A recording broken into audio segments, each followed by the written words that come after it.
So this next video is the installation of a small custom closet. It's very simple, and I think it's something that any DIYer could do.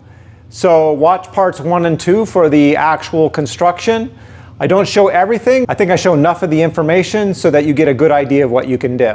It makes what could be an ordinary closet into a really, I think, a real usable closet. So check this out, this particular design. Let me know what you think in the comments.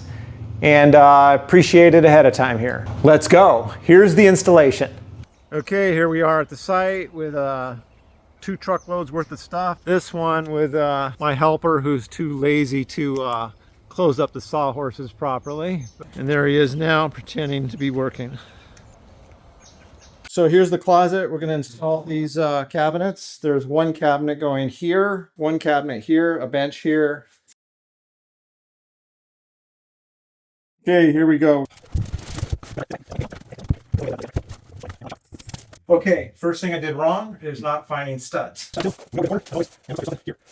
you know something's there. 14 1/4. Over there. 14 1/4. Okay, so we need to take off about 1/4 inch off here, especially down in this area. So I got my kit. Pitch and scribe tools in a slot that equates to 1/4 inch. Here, all the way to here. And here's the last part of the scribe.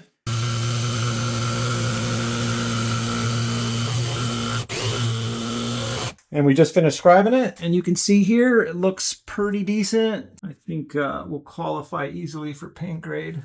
Looking pretty level. We're going to attach crown, or what I call flat molding, on top, leaving an 1/8 inch gap up here. Here, since we're touching the wall and we're putting a bench down here, we're not going to really scribe the back. Right, Nick? Mm-hmm. Okay.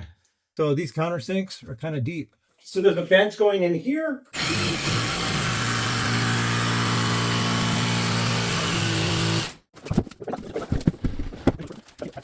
That's in there. We'll add a couple of screws, make sure it's level.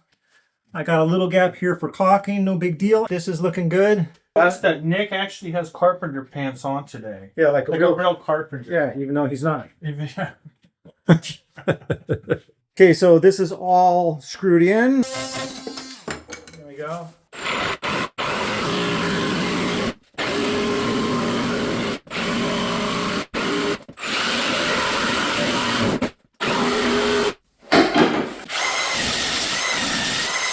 Use my reading glasses. Wow. So I'm going to use this mini scribe.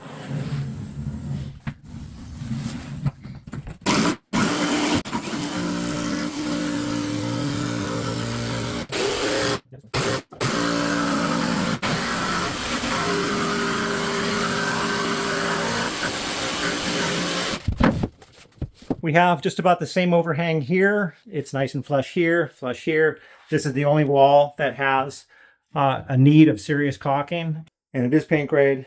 If this was stain grade, I definitely would have given that a little more attention.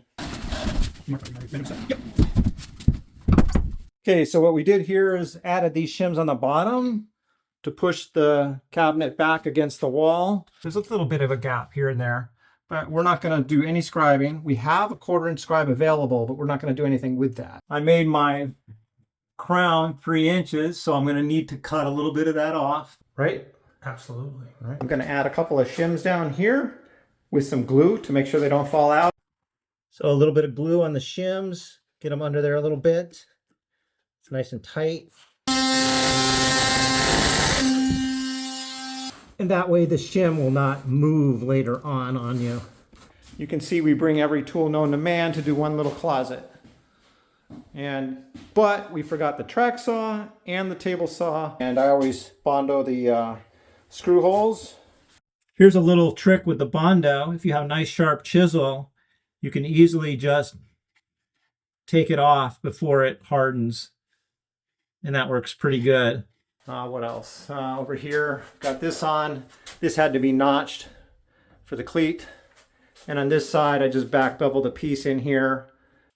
One plus point to these metal rods is that you can use a magnet to help level your rods. This is one of my favorite sanders for spot sanding on the holes. This is really good sander. So here's the upper part, as you can see, all completed. And I think this method turned out pretty nice. See the molding, 1/8 of an inch gap all the way around. Same deal with that. It made for a pretty easy installation, I think. I would probably go a little deeper next time on the shelf. That's a 12-inch shelf, but still all good. This cabinet, I believe, is 21, and this one is 18 inches deep.